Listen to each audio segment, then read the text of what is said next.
What's up, guys? Welcome to Juice Podcast. My name is Salman Ali at Salman Ali NBA on Twitter. Here joined by Forrest Walker at Do Nots on Twitter /X. How are you doing? Well, it's finally getting warm, so I'm a little toasty. But we got to settle into our long hot Texas summer sooner or later, right? Yeah, so I waited an hour to get into a restaurant today, and we're talking so it's Father's Day. As a quick, it's not just like it's like a packed restaurant. It was obviously, but it was Father's Day, and the heat for 7 o'clock at night is, I mean, like it wasn't even. It was like 7:30, 7:45. It's like it's insane. Like I checked my phone. 89 degrees feels like 96. Cool. And we're sitting out there for an hour. And I'm reminded that this summer is supposed to be hotter than last summer. Somehow. And I just don't know how that's going to be possible. Yeah, y'all got that humidity down there, too. Yeah. I currently live in Austin. I grew up in Houston, so I lived 25 years in Houston and then about 20 years in Austin, which gives you... You can do the math if you want. I don't care. Yeah, it's humid as hell down there. It's better here. We get way less cloud cover up here, so the sun beats down on you more, but I'd take that over the humidity because, yeah, it'll be like midnight and it'll be 95 degrees, so... Here we go, baby! Yeah. It was not fun. No. But the NBA Finals are wrapping up, and we are now less than 2 weeks away from the NBA draft. NBA reporters have slowly started shifting their coverage back to that. Rumors have started to pick up steam for teams at the top of the draft, including the Rockets. Here's a question to you, Forrest. Would you rather the Rockets keep this pick or trade it in a vacuum? In a vacuum, keep it. Yeah, I'm kind of with you. Yeah, like I think most trades... I think that most trades aren't going to actually be worth it. There are trades that are worth it big time. Like, there are definitely trades I can foresee being worth it, but just independently of anything else, if it's just like, I don't know, you don't know what the trade's going to be, I don't think most trades are going to be worth it. So, yeah, in a vacuum, I think just keep it and then, see what the guy they get is like. Same as the last few years. Yeah, so here's my thoughts. I've made my position pretty clear in that I think Houston should only trade the third overall pick if it nets them back like a fringe all-star type player in his mid-20s, right? The problem is, I think, well, first let me say what kind of players is like Mikal Bridges, Darius Garland, maybe even Brandon Ingram. The problem is I think those teams want more for those players than just the third overall pick in this draft. Yeah. And at that point, I think I'd rather just stand pat if I'm the Rockets and draft a player. I think the scenarios where it is worth it actually involve trading for a more significant player and where the number 3 overall pick is more of a throw-in than the centerpiece of the trade. And then it gets exciting, right? Then you can talk me into okay, you're talking all NBA type talent. I'm in, right? Because the Rockets are going to have to consolidate some of these assets anyways. We're going to talk about that. But on this podcast specifically, but other than that, I just don't see a straight 1-for-1 trade. Like when I say 1-for-1, I mean pick plus salary filler trade that is worth it. Yeah, and I think that makes sense for where the team and the league is at as well. Because if teams do have a player of that caliber, they are going to want to keep him, and they're going to value that more highly than the unknown of a draft pick, especially in this kind of, I don't want to say iffy, but question mark filled draft. I guess that's kind of how I describe this draft, is my impression of it. So, yeah, I see it. I mean, that's oftentimes happened with trades where both sides think their assets and their guys are more valuable than what the other side thinks. And but I don't think that, I think that the Rockets don't really have a huge incentive to to be willing to make that gap, to be able to accept something that they think is not a great deal for them, because they do have nothing but time. And I think other teams who have these guys are largely looking to be good right now, and so they're mostly not wanting to take on draft assets for their promising young players. So it makes sense that, I don't know, get ready to quote me on this. Everybody clip this, but I wouldn't be surprised if it's not that exciting of a summer trade-wise. It's possible. I mean, it's very possible. I think this is a window of time in which the Rockets going to be afford to be greedy. They don't have to make financial commitments until next summer, right? People are going to quote this summer, but really, like, it's the guys that are up for major deals don't have to get those deals until next summer. Jaylen Green and Alperen Şengün could get their deals in restricted free agency next year, right? They don't have commitments to make, and I'm kind of just like, okay, if you don't have to make anything, make any rash decisions, then don't make any rash decisions. Yeah. I mean, they only have 2 cans in the road, and they can kick one or both of them if they'd like without any real problems. They might just. I mean, look, it wouldn't surprise me if they just give a max to Şengün or something, right? Because maybe they can get a better deal doing it now than later. But they don't really have to. Like the only reason they would do that is if they think they're going to get a better deal by doing it now, than like significantly better than they'll do later on.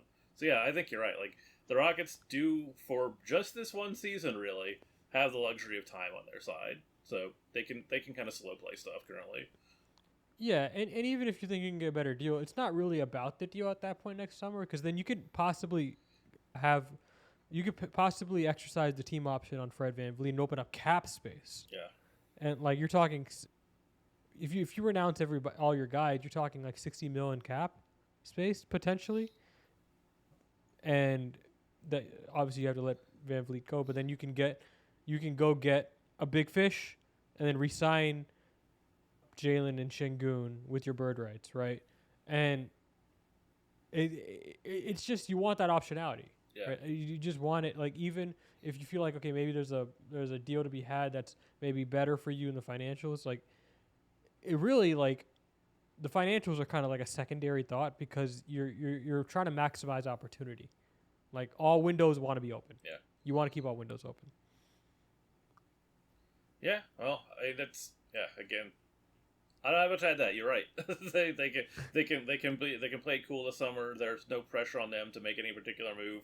I mean, that's what you hear coming out of the front office in Stone, right? Like they keep saying like we don't really feel like we need to do anything at the moment, and they don't. They're right to just be like, yeah, we're just gonna keep our options open, and we're gonna just only do something if it seems like it's really good for the team.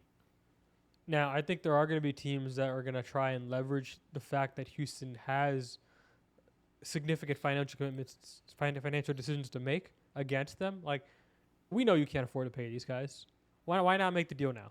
We'll wait for you to sweat it, right? Like, and like you can try that, but the problem is, like, with the Rockets, like they could just say, yeah, this isn't going to make me sweat until next summer. Like, I got 12 months before this threat actually means anything, right?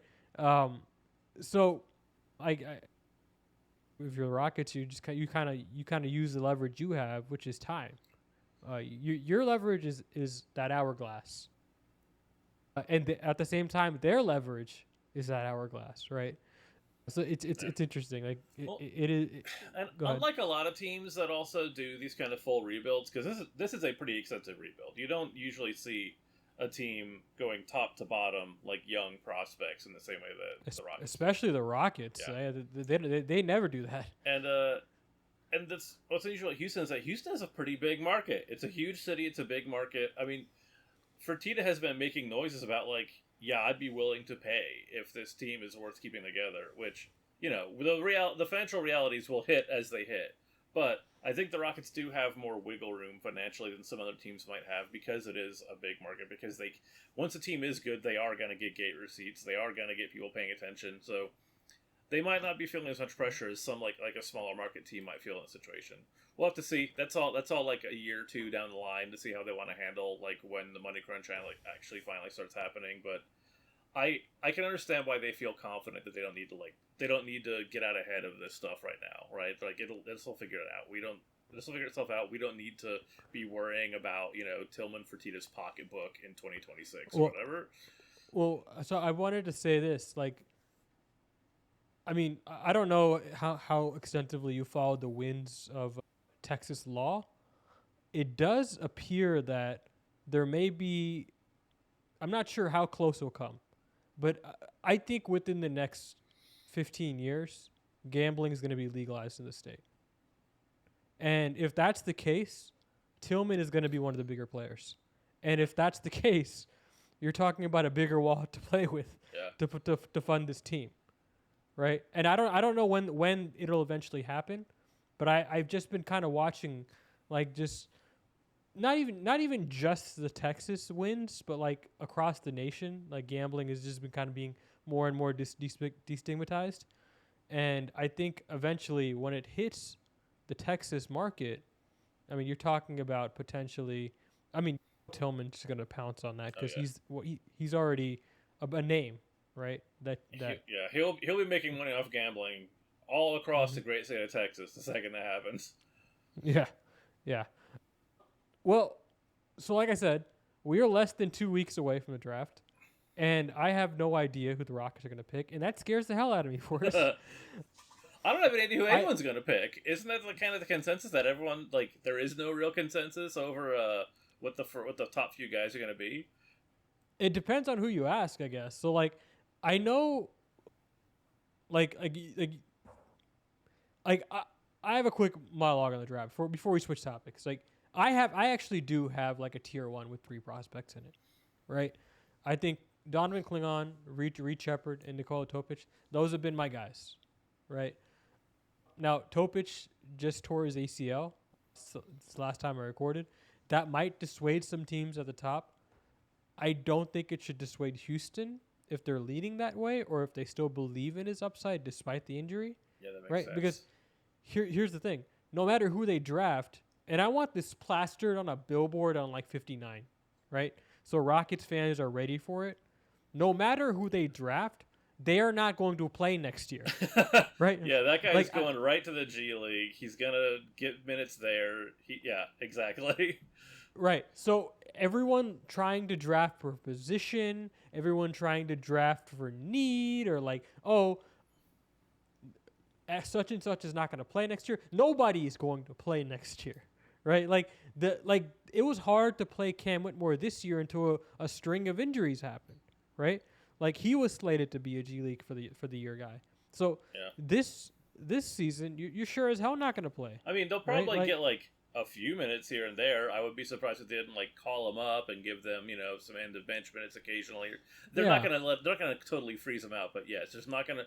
There's not gonna be you're a not lot. going to be a rotation No, you're not player. gonna be a Yeah, rotation player. There's not gonna be like a part of the rotation carved out for them unless some really crazy stuff happens, and I can't imagine that happening. They would have to be like the guy they draft turns out to be like starter quality year one or something. He just like is the clear MVP of the G League or something, or so many players get hurt on the main roster that they just need someone to come in there and fill in minutes. But other than those eventualities, yeah, this is the development year. They have so many rotation players already.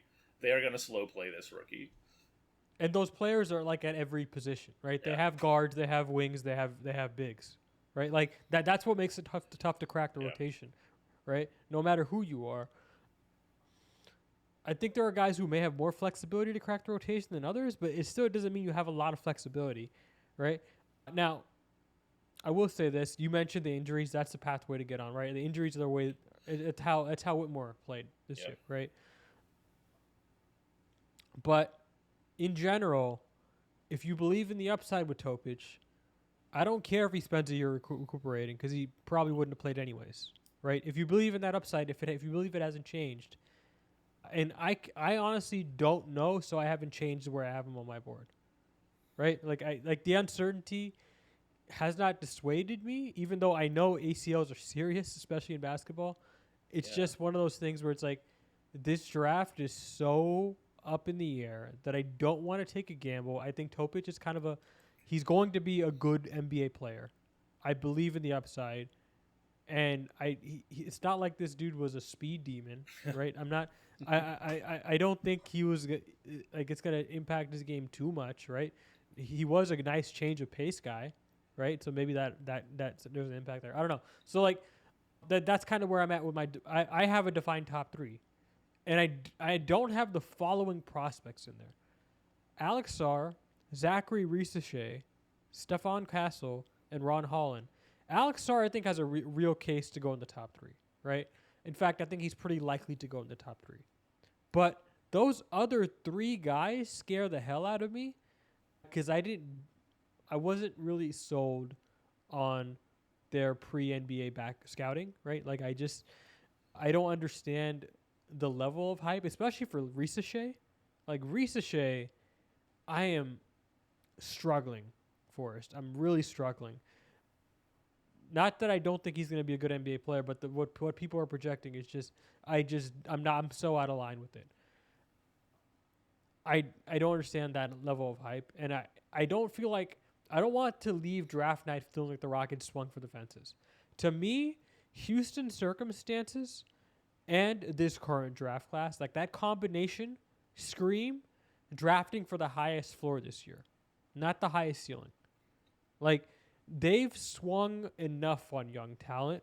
Just take the guaranteed guy who will work out because this draft has a ton of bust potential. Like drafts like this, right? Like 2013 had a lot of busts in the top 10.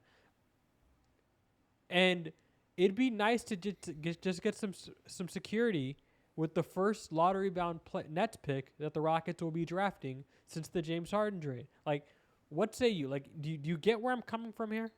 Yeah, I mean, I guess you're saying that the higher end guys seem like they have a high ceiling, like a potentially high ceiling, but a potentially low floor as well.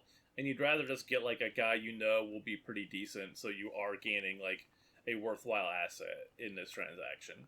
Like you might not have a chance of getting like another star, but they don't need this draft and their situation. It doesn't really call for that kind of like risky endeavor. Like they can afford not to take a big risk. I think is the argument.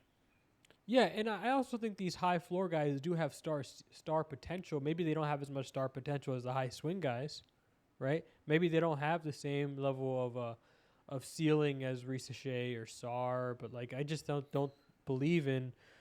I guess I don't believe as much in the floor of Risa and Sar, and that's kind of where I land.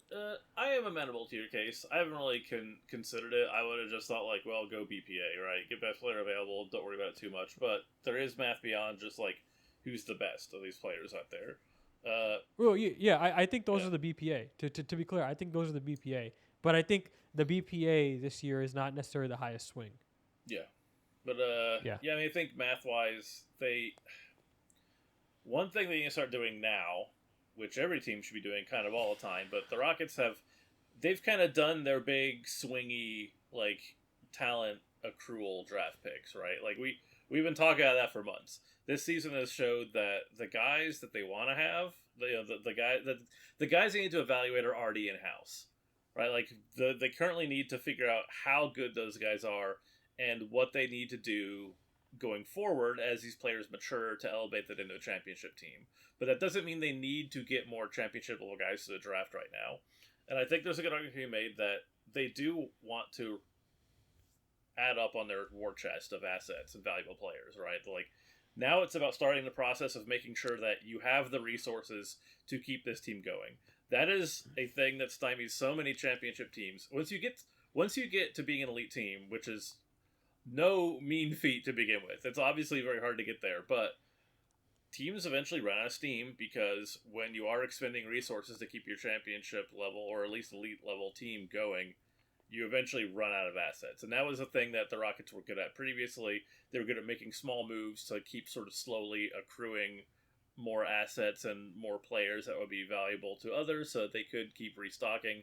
So yes, getting a start on that, like I think what they're saying dovetails with, yes, if they get a guy they know is going to be at least decent, then there's not a chance they come out of that going, it didn't work out. Instead, they can say, well, we got a guy who's decent because we didn't need a star. We just needed someone who is good. And now we have a good player. And even if we don't like him, even if there's not enough room for him here, he can be parlayed into something else. He can go somewhere else where he can go have like an opportunity to have his career, and Rockets can get more draft picks, what have you. So, yeah, I think it's sound that they don't have to take risks right now, so they can just like play it safe and just try to slowly rebuild their war chest. How you can create room for that guy is by making a consolidation trade, right? Like we talked about how if there's a certain injuries that guy could play.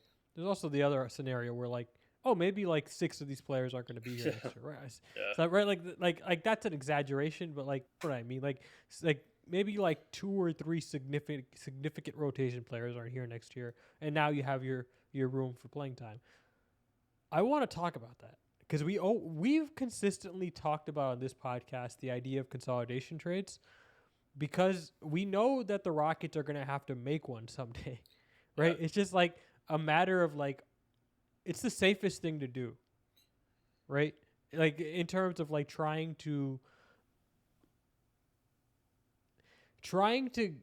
keep as much value from these 6 core prospects as you can, because the reality is you're going to lose some value, whether that's through you're losing some value in that you're letting guys go that you can't afford, or you're playing guys that you can't you're not playing guys that you want to play. Like you're going to lose some there's just there's 5-man lineups here. Yeah. Right? Like, and well, in a real basketball team, you only use 8 guys when it matters, and 10 at most during the regular season. So yes, you don't guys beyond 10 are insurance policies, or like investments. And in a salary cap league where the second apron has a strong effect on, I would say, restricting flexibility and depth, right? I think you can only really pay about 3 or 4 guys, right? At most 3 or 4 guys. And I think you obviously center it around like 2 or 3 guys, right? So that's what I want to talk about today. We've always talked about consolidation trades. Let's just say this summer the Rockets make their first big one, right? If you had to pick let's say you're going to bed tonight and the Rockets are going to make their consolidation trade in the morning, right? Or like in the middle of the night, right? I wake up to it. And Rafael Stone calls you and says, which 3 or 4 guys do you want off the table? Like I'll honor whatever you give me. You tell me which 3 or 4 guys you want to keep. You want to be here in the morning, and they'll still be here. Okay, that's what we're doing today. Okay. Who are the 3 to 4, not untouchable, but I really don't want to let them go, and I think they're kind of important. Yeah, the guys who you'd have to be blown away to make a trade for them, right? Right.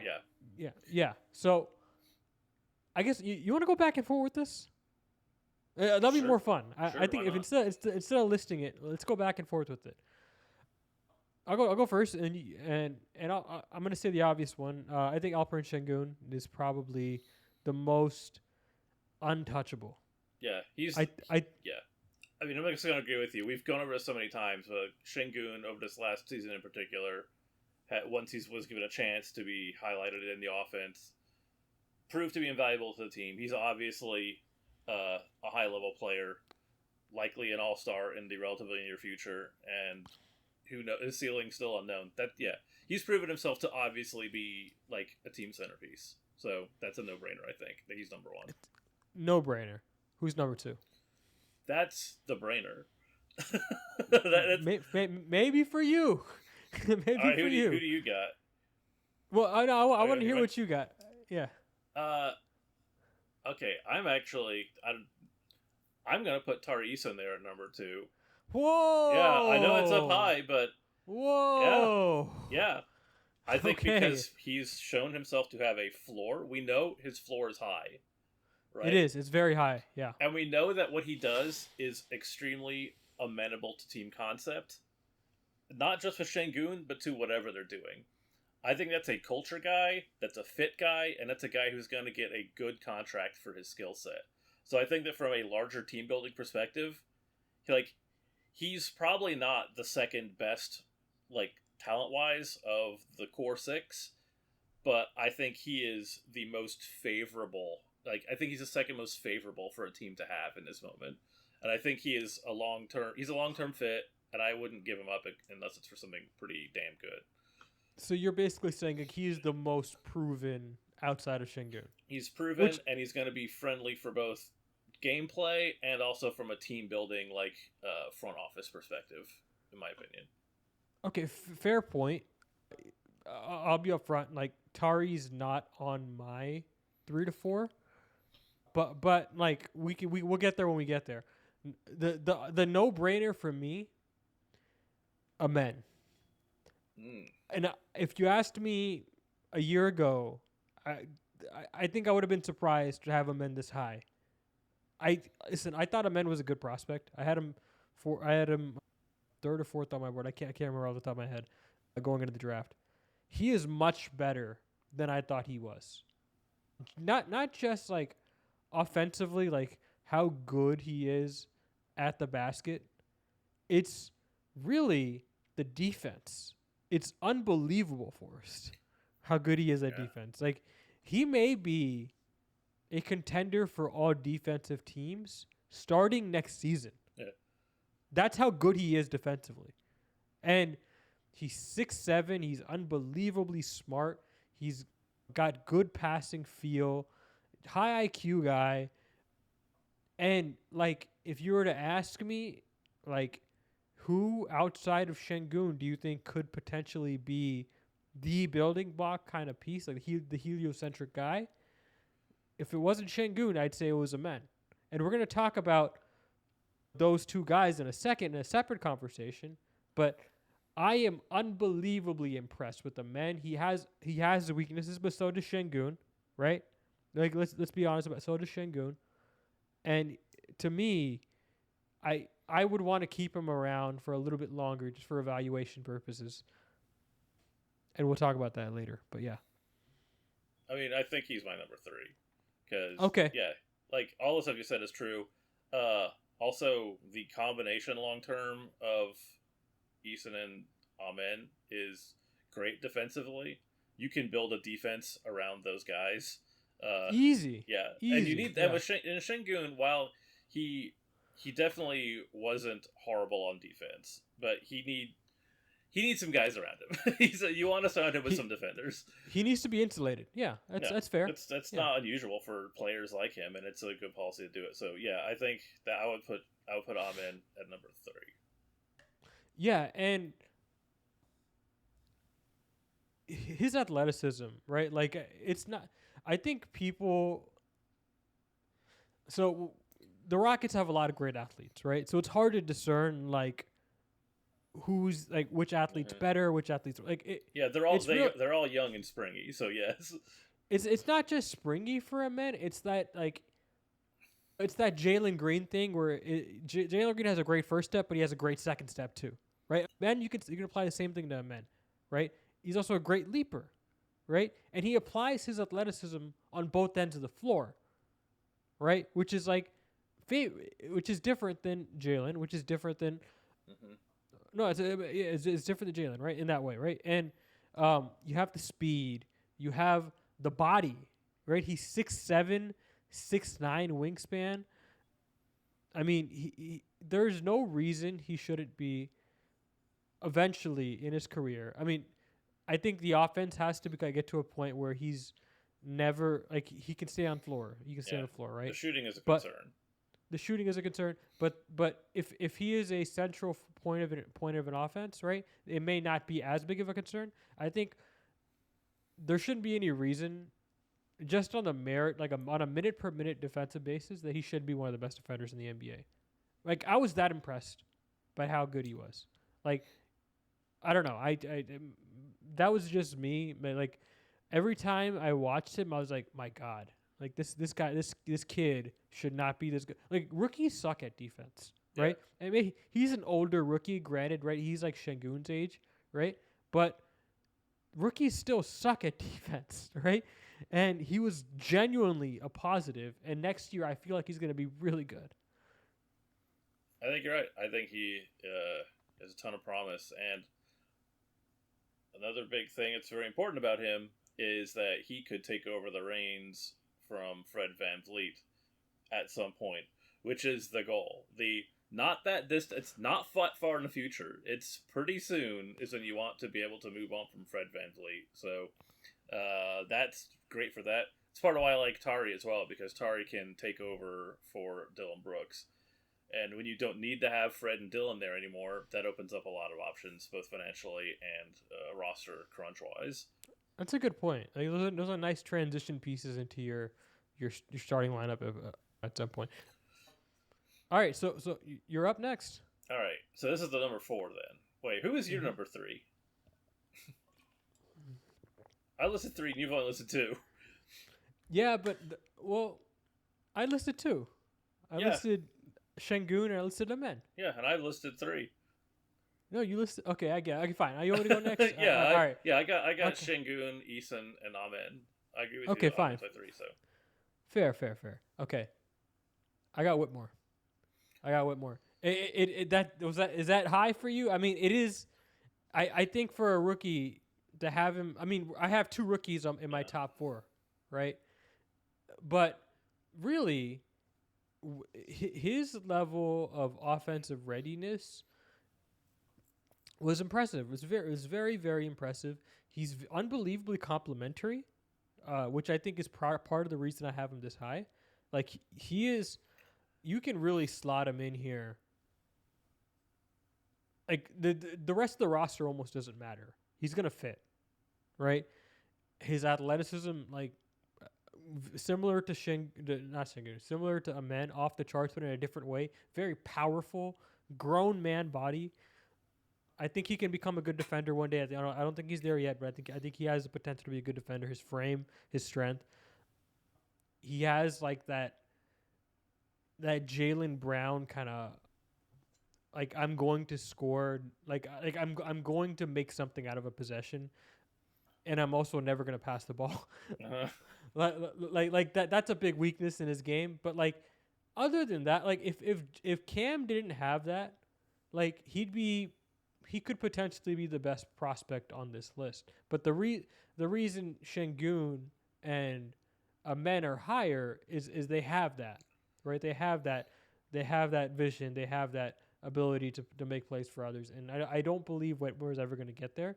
That doesn't mean he can't improve, but he is quite behind the ball right now. The 3-point shooting's already good, right? For rookie year, already good. Yeah. And flexible, lineup flexible. You can slide him 2, 3, sometimes even 4 defensively if you're really in a pinch. You can do that too. I don't know. I just think he's good. He's an efficient scorer, and he has a great body. I'm also gonna say Whitmore as my number 4, my 4th and final guy. I'm gonna put Whitmore in there, and I'm gonna cite a little bit different reasons from you. In addition to everything you said, is right. He is an exciting prospect for how young he is, just like Thompson. Like, but that's part of my decision is due to that, right? Because he is young and he is going to take time to develop. And so, I mean, obviously, it means that if I pick those 4, if I pick Şengün, Eason, Thompson, and Whitmore, that means that the 2 left over are Jaylen Green and Jabari Smith Jr. Well, so I differ for you in that I have Jabari. Yeah, well, I'm gonna get into my reasoning about this, which is that I think it's gonna take a little bit longer for a player like Cam Whitmore to come into himself, right? Like guards tend to take a little bit longer to figure it out, which means you do want to hang on to that player for a while longer. I do think that we maybe look. I really like Jabari Smith Jr. as well. I think he is a great fit piece next to them, but I think he does a little bit of. He's not. He tries to do a little bit too much sometimes, but that's not really a problem. The only case I'm going to make is that he might be closer to a sell high. I think that those last 2 guys are more likely to be in a sell high situation this season than the other 4 are going to be in, if that makes sense. Right? Like, I mean, maybe Şengün too. Şengün might be at a very high point in his value, but he's too good to worry about that. So, yes, I think that holding on to Whitmore and letting him develop further is only going to increase his talent and his value as a trade asset. Whereas I think that potentially Jabari Smith Jr., he might be at around like the highest he's going to be for a while. I think he developed faster than other guys are going to. Yeah, so I'll say this. Tari is 2 years older than Jabari, right? So that is part of the reason he has performed better on a minute basis. Like we have to like put that into account. But yeah, listen, like I was someone who was like Tari should be playing above Jabari last year, like before this past season, right? I was someone who was like he's just better. He's just better right now. But Jabari this past season got me back on board.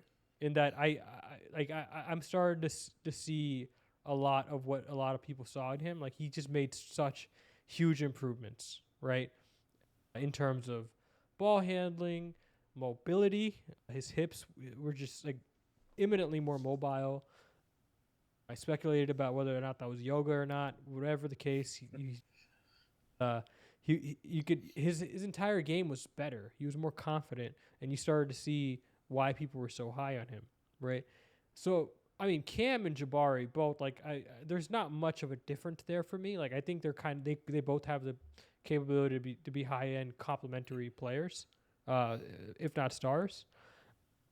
And I think like those are the four, man. Like for me I don't really have a problem with you saying Tari over Jabari. Like I think it's kind of close.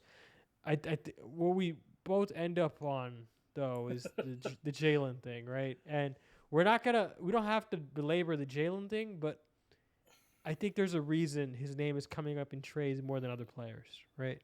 Well, I mean, it's very likely that he's going to fetch a pretty good price tag in a trade. And of the 6 guys, optimally you'd love to run 5 of them out at a go, right? Like in a perfect world, you'd be like, great, maybe 5 of these dudes will fit together into a high quality starting lineup. Of the 6 of them, it's only really Cam and Jaylen that have like that overlap in what they're doing for you, I feel like. And Brad, to some degree, Jaylen and Amen. And that's why I think it's part of why Jalen's the odd man out, is that he a lot of things have happened, and he's both like at a high point in his value. He has some concerns, and he's like he's kind of overlapping. He's the most like overlapping with other players in terms of like not necessarily his skill set, but like fit team wise. Well, Cam's just better, right? Like I said this during the season. I don't have a problem saying it. Like if you really believe that Jaylen was better than Cam last year, you're using something that wasn't. You're not using data. You're using gut, right? You're using projection. You're not using what we saw on the floor last year. On a minute per minute basis, Cam was better. Just a better basketball player last year, right? That's why I have him higher ranked as a prospect. Now, whatever happens in the future, we'll see. You can still bet on Jaylen being the better prospect. I think that would be unwise. And here's where I end up with Jaylen. The reason I think he needs to change his role in terms of we always talked about him as a shooting guard on this team. I think the best role for him now is as a point guard on this team, and he needs to compete with Fred VanVleet, with Amen Thompson for that top point guard spot. Like I think that's the best way he survives. Like on this specific team, it's not that. Okay, I'm speaking for myself now. It's not that I think he's a bad prospect. It's that I think he's the worst of these 6. It's not that I think he's bad though. Yeah. I just think these are really 6 good prospects that the Rockets drafted, and someone's got to be first, someone's got to be last. Well, right? It just happened to be the highest pick of the rebuild. And I don't even want to say like I necessarily think he's the worst prospect. I was like they're willing to go there, but even then, well, I just think he has the most wind pushing him out the door. I think there's just the most forces that are conspiring to make him the most favorable to consolidate currently of all the guys that they have. Yeah, and like when I say like those two, like Eason and Jaylen, I think they're kind of like in the same tier of prospect, right? Like Tari and sure, yeah, and Jaylen. Like it's not that I think those guys aren't good. Like Tari, how much have we praised Tari on this podcast, right? Like we love Tari, and we've praised Jaylen as well at points in this podcast. Well, the core of it is that the Rockets have a good problem to have, but it is a problem, which is that all these big 6 guys they've drafted are all really good. Like Jaylen being the least favorable of them is not an insult at all. Yeah. It's just that like it's legitimately hard to pick who amongst them. Usually when you draft 2 guys a year for 4 years or whatever, you don't end up with like, oh, we have 6 guys, all who seem like they're worth keeping around and like Well, developing long term. Usually, well, you have like 2 or 3, and the other ones are like, okay, well, well, the thing is, they were drafting like 3 a year, and yeah, 2 of them ended up being yeah, good every year, yeah. right? It's still it's an incredible situation to be in. That's a crazy hit rate. It's 2 out of 3. Yeah, it's fantastic. It's like it's a huge compliment to the skills of the Rockets front office and to the level of talent and to the level of pride in their work of all these players that it is actually hard to pick who you get rid of. Like it's most almost every other team, if they have like 6 best guys over like only 3 years of drafting, it's not going to be hard to pick who are like the 2 or 3 guys you're going to keep. It's unusual to have it be as difficult. So I don't want to like imply that any of these guys suck. In fact, it's the fact that none of them suck that makes it important to have these distinctions. Yeah, and I'll also say this: we did that ranking here, right? And it's not necessarily like who I would prioritize keeping versus trading, right? It's more like if you had to ask me like who do I protect, I'd protect those 4, right? I think there's a good case that you may end up having to trade one of the higher end prospects for fit purposes, right? And that's gonna blend into the next topic. We'll talk about that in a second, but like it's also very possible that Jaylen just ends up staying on the Rockets because like he theoretically he can shoot, and that gives him some flexibility, right? Long term, theoretically. So like, it's not. We're not saying Jaylen's gone. We're not saying Jaylen's out the door. Like if I were to bet money on it, I would say Jaylen's on the roster next year, right? But if I were to make a consolidation trade, he's probably one of the guys I would strongly consider putting in there right now. Probably, he's one of the 2 guys I would strongly consider putting in there right now.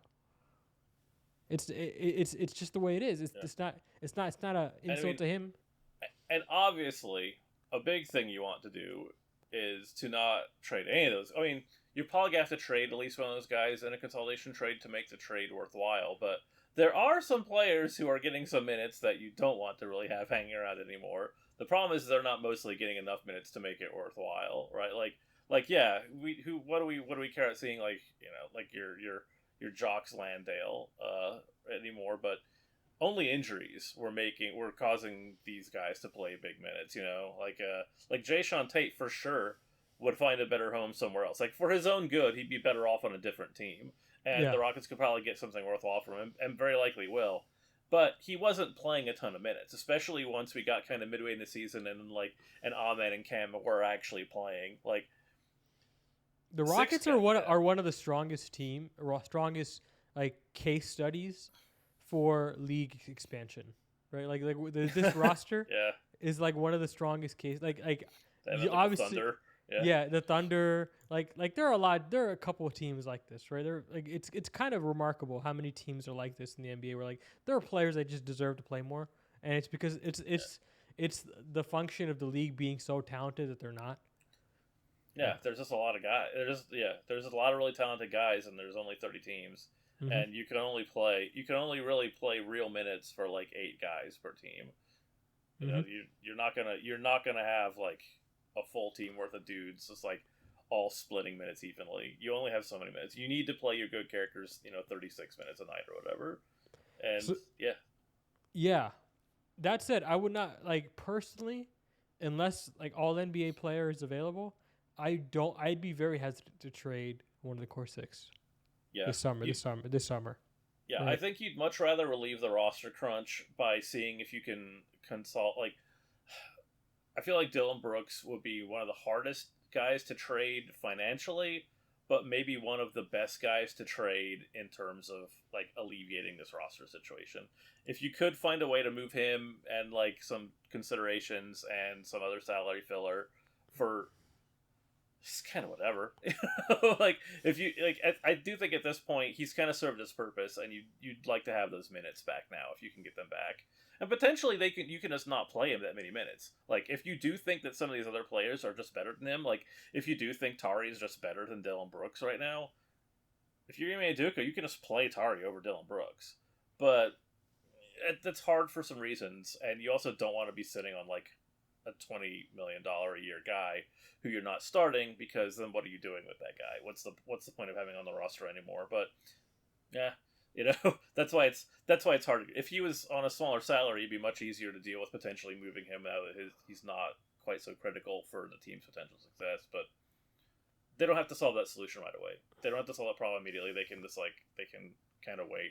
I honestly think they're liable to wait until midseason to make any particular moves. Well, that's what I was gonna say. Like, I think Jaylen and Tari, those two could theoretically make leaps next year, right? Yeah. I've said all along, I think Jaylen, we should look for the fourth year leap, not the third year leap. And I think this is the fourth year. This is the fourth year. I want to, and so you want to, if you're gonna trade him, you'd rather trade him while his value's higher, Yeah. right? So I would wait until mid-season at the minimum before doing something like that. Yeah, I don't think it makes sense for them to do almost any trades like this during the offseason, because they're liable to develop. Like, young players develop during the offseason. They get to kind of sit with what they've learned over the year. They get to go to training camp, and they do. Players are working all summer long. They're not on summer vacation. They're bettering themselves in ways they can't during the regular season. And I think there's good reason to believe that all these core six guys are going to come back better game 1 than they were game 82. And in that case, you don't want to cut that short, because you don't have any reason to try to make a deal now rather than at the deadline. Honestly, well, if you get Donovan Mitchell, or if you get Trae Young, if you get one of these guys who I think are all NBA caliber talents, I would do it. Yeah, I would take the risk and do it. Yeah, I guess the line I would say is fourth team All NBA, if that makes sense, right? They have to at worst be guys who are right on the edge of getting onto an All NBA team, the top 20ish guy. A top 20ish guy, yeah. You just gotta bite the bullet and do what you gotta do to get a guy like that, especially if they're on the younger side. Yeah, for me, I'd be a little bit near. I'd say 15, but I'm with you. If they have a threat to make an All NBA team, I'd consider it, right? You just have to, right? You just have to, because the likelihood that you're trading away someone that makes All NBA it's just low. Yeah, it's just low. It's very few players, so. Yeah. I mean, that's kind of where I'm at. I think the range of players that'd be willing to trade one of these core six for, it's small. It's 15, right? I mean, it's not even 15. It's more like 5 to 10, because you're talking about younger All NBA talents. You're not talking about Kevin Durant or Steph Curry or James Harden, or you're talking about players that are mid-20s. Yeah, you want guys who are close to the other player's timeline. You don't want a dude in their 30s. Right. Unless that guy, and players who are in the 30s. Unless it's Embiid, right? Unless it's Embiid or Giannis. Yeah, but they're they're the oldest you could go. Yeah. I mean, that makes sense. And I think just as a matter of course, that trade's probably not even going to be there. No. And moreover, they don't have control over that. That's a big thing, is that what the Rockets have to do is be ready for situations. They have to be ready to pounce on opportunities. Wasn't it Daryl Morey who'd say that good luck is just being ready to capitalize on opportunities or something like that?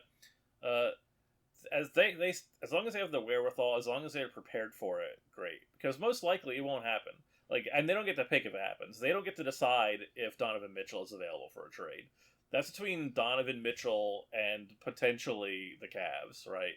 Mostly the level of players we're talking about here, it's up to them if they want to get traded. And so all you can really do in that case is just be ready when you hear the knock on the door. But you probably won't. Most likely there won't be a deal like that, and they won't have any reason to make a major move during the summer, and we will go into next season with a pretty similar roster to the one that they ended the season with, which I think that's a win, honestly. Right. So we talked about how when doing these consolidation trades, the first thing you want to prioritize is talent. I think the second thing is actually fit. Yeah. If you're trying to okay, here, who's an easy guy you can trade away because he's not going to fit long term. There's a stress point that I think the Rockets could run into in the next couple of years here with Ahmed and Şengün. In that I think those are clearly the two highest prospects on the team, like the two highly rated prospects on the team, because I think there's a possibility that they could be the linchpin, right, for everything. But they're also hard to fit with each other. Like they can't shoot, right? Like unless they gain like 10 percentage points in shooting between the two of them in some combination. Yeah, they need the ball in their hands, but I mean to be their most effective, right? And they can't shoot, and it's just a hard combination when both of them are like that. If one of them develops a jump shot, it's easier to work with, right? LeBron could shoot. That's why LeBron and Wade fit well, right? Dwayne Wade made it work. He just added in additional cutting, right? Same thing with Harden and Westbrook for a time because Harden could shoot, right? Like it's easier if at least one of those guys can shoot. Yeah. Now it's a 4-out league is kind of the deal. Yeah. Right. Exactly. You can't have two. You can't have two in, right? Like I think that's the kind of the point here. You don't want to have an Embiid and Simmons in Philly situation where you're having one of your like most unique talents kind of pigeonholed into playing in the dunker spot, right? Like in key playoff situations, he's just parked out here in the dunker spot. There's some other reasons why that was happening, right? I'm not going to say like it was just like, oh, fit, right? But like for sure, fit had a lot to do with it. Like they didn't want to mess up the spacing, and Embiid was best with the ball in his hands. And like I just think at that point, when that stress point comes, you're going to have to pick who you think is the better player or the higher upside prospect.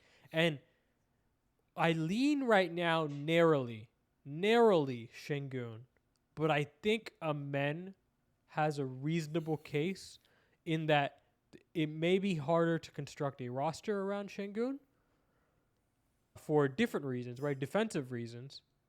And you may be able to play a faster pace with Amen, right? So that's the case I'm willing to hear out. I think in terms of talent, they're pretty close. I think I lean Şengün just because I think he's just the better offensive talent, and I tend to favor the better offensive talent, all things equal, right? But I think it's closer than one might think. What say you? Like where do you lean on that? Are you just so clearly it's Şengün?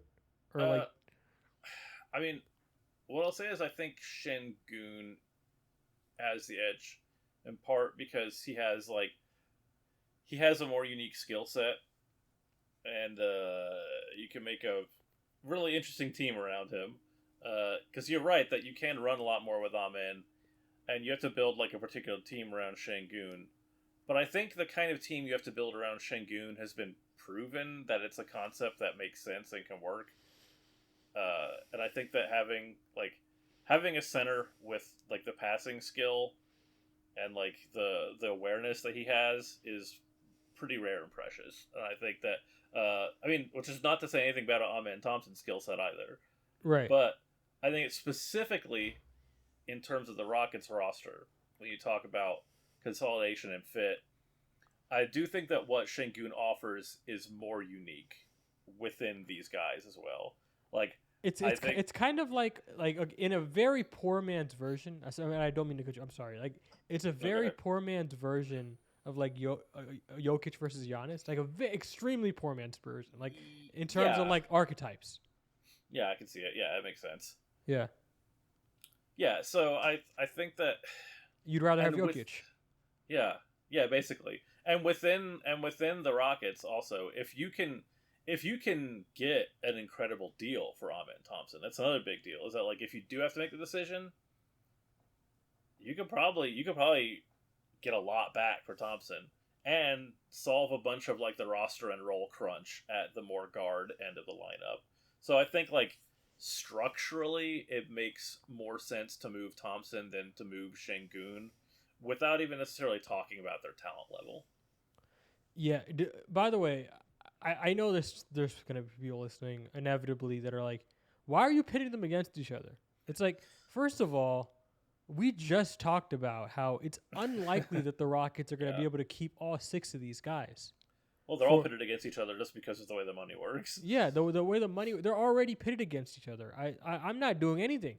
right? Like, and they're and like it's one thing if you're like their games fit naturally next. Like, I don't like pitting Şengün and Jaylen next against each other because their games can theoretically fit well next to each other, right? That's why I don't like Yeah. doing that with a man and Şengün. Currently, as things currently stand, they don't fit, right? Which is why it's a natural stress point. Which is why it's fun to talk about.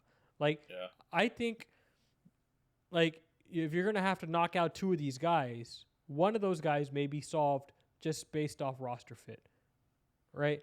And I look at these two and I'm like, man, it's scary. I want more data. I want more data on a man Yeah. because he is so talented and obviously I want as much Şengün data as I can get, but I mean, look, in a perfect world, all these guys turn into all-stars, and then, Tillman Fertitta just says, fine, I'll go in the third apron. I don't care. We're going to win championships or whatever, and, like, everything is great, and we have parades in the streets of Houston. Wonderful. But in the real world, that's not going to happen. Some of these guys are not going to be all-stars. Most of them probably, because how players work. That's how all-stars work. And they are going to make hard decisions about how they want to spend the limited money you have available to spend on your team. right. And like I said, like it's not just like that. Like, oh, it's a matter of will an owner be willing to pay these guys? It's also a matter of like the second apron presents real roster constructs, like Yeah. constraints. Like you're working with only minimum players, right? You're only allowed to match exactly there's salary matching stuff you can't Yeah. do anymore. There's a lot of things that you just can't do. Like you're effectively like hard capped on steroids.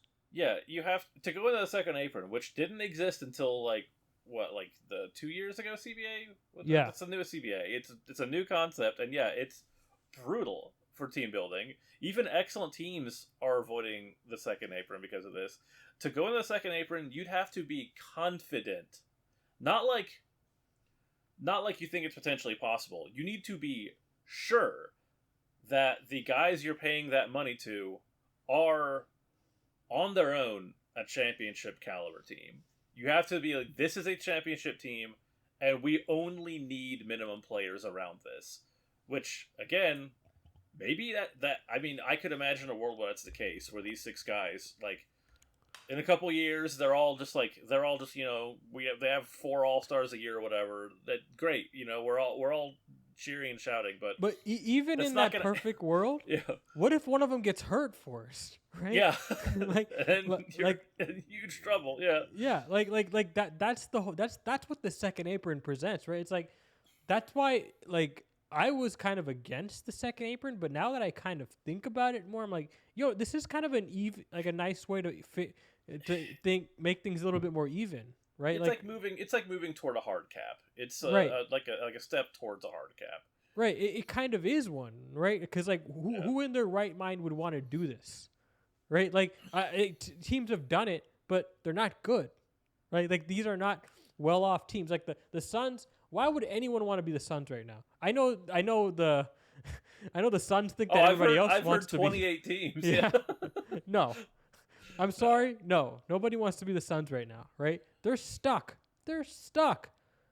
And there's nothing you could do, right? Like there's nothing you can do other than like hope your minimums work out this offseason. And even if they work out, are they good? Is this team good enough?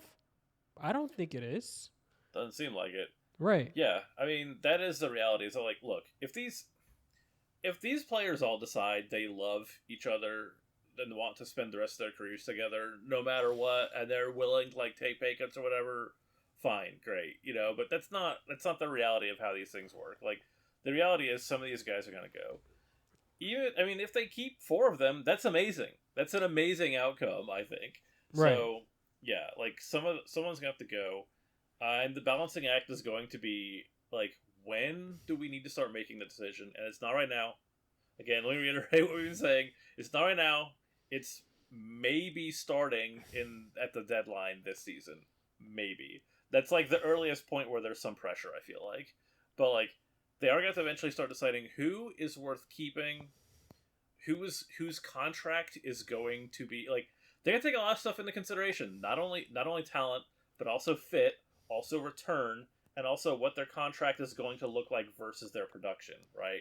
Because it may be that one of them get like that's my case for Tari Easton is that it might be that he might have a level of production that exceeds the level of contract you have to give him. That's the kind of guy you're gonna have to find. Like if one of these dudes is able to play above his contract level, then he has an advantage over someone who may be more talented than him and you have more roster freedom. So it is a balancing act that Rafael Stone is going to be paid to perform for a few more years now, and rest assured, he is going to be on that balancing bar. But he does get a respite. This next 6 months is going to be like. That's going to be the chill time. Yeah. We get to have a good time for now. Yeah, didn't we talk about this before? This is going to be a very relaxed offseason for the Rockets, more than likely. Right? Like, probably the most relaxed is going to be for a minute. Right? Like, it doesn't feel pivotal.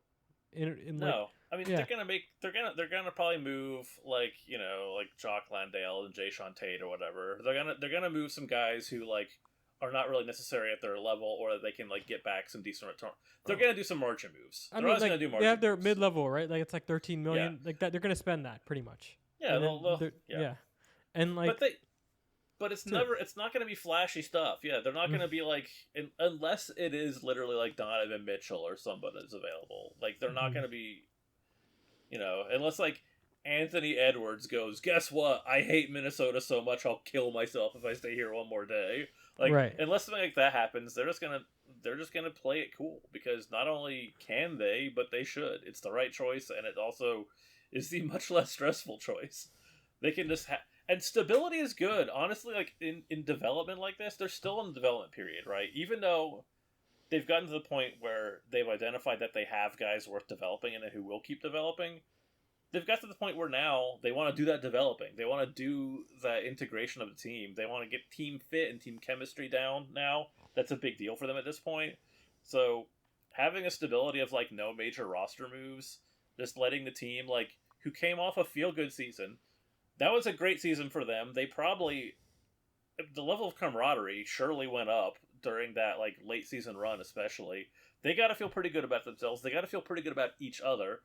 And then the opportunity for them to all stay together to tell, like, if you can go into the guys and be like, look, we don't want to move any of you.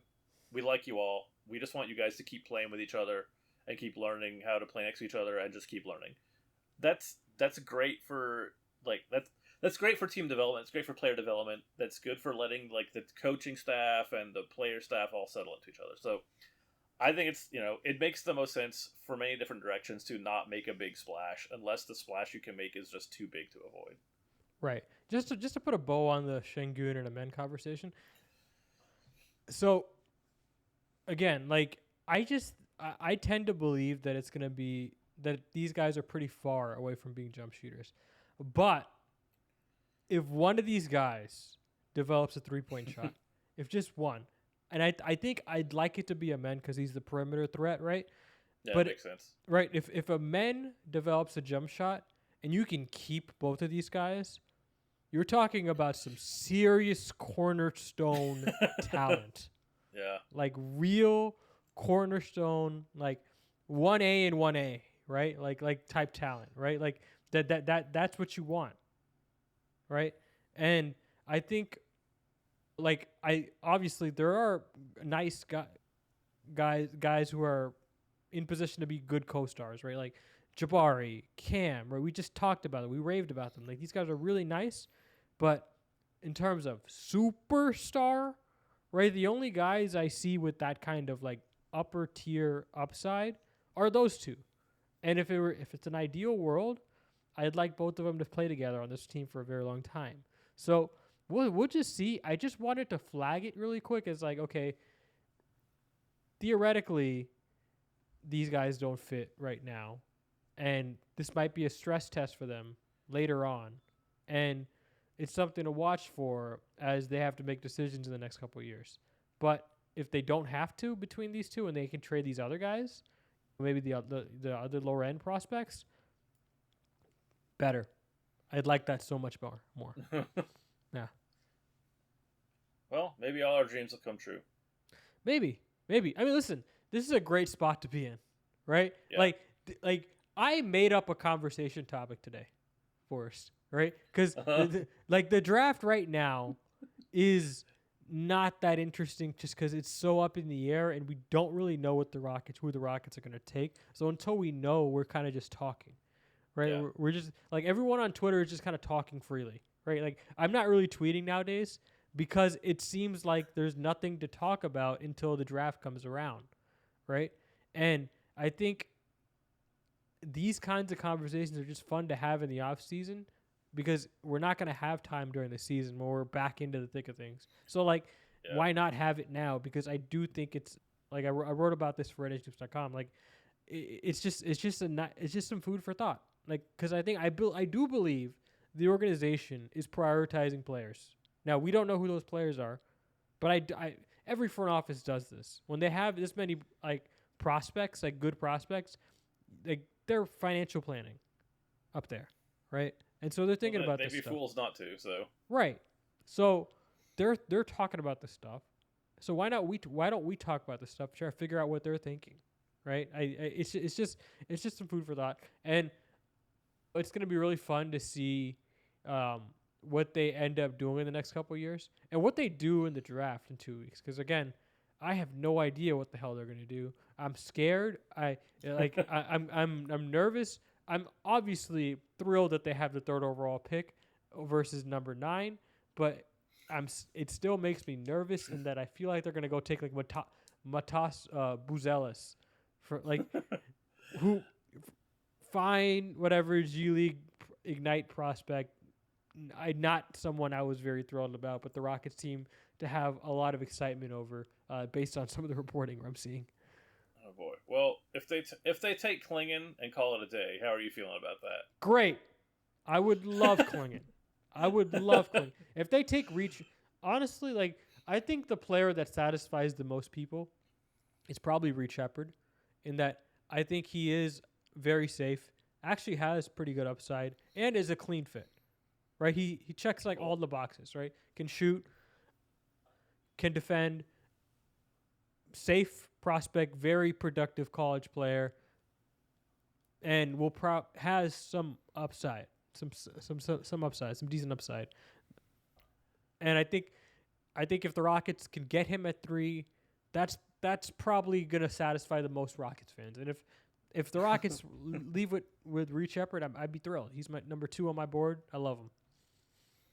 Cool. Well, hopefully it continues to be smooth sailing. This summer is likely to be the most relaxing summer in Houston Rockets universe for 10 years prior or previous or since. So yeah, I kind of I had thought earlier today like it'd be kind of cool to go to Slitterbahn, but then you check the temperature and it's like maybe not.